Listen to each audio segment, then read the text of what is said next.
क्या आप भी गोंद कुत्ती रह इस्तेमाल करते हैं? इसके नुकसान और फ़ायदे जान लें ताकि भरपूर फ़ायदा उठा सकें।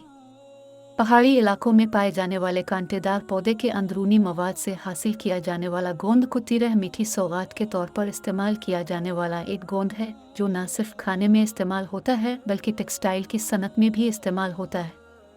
नमक की तरह दिखाई देने वाला गोंद कुत्ती रह सेहत के लिए निहायत मुफीद है। ये जिस्म के दर्जाए हरारत को मुतवाज़िन रखता है।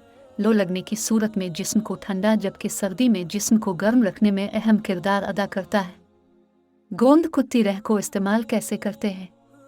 गोंद कुत्ती रह को पानी में भिगोकर इस्तेमाल किया जाता है ताकि उसके ज़री नरम हो जाएं और ये बालिफसानी दांतों से चबाया जा सके। इसको खानों में ख़ास तौर पर सलाद की ड्रेसिंग में, मायोनीज़ में, आइसक्रीम को गाढ़ा करने में, पुडिंग में और लड्डू बनाने में और केक वगैरह की ड्रेसिंग के साथ इस्तेमाल किया जाता है। जिसमें पानी की कमी से बचाता है, जिल्द को बौले नहीं होने देता और इसे तरोताज़ा और जवान रखता है।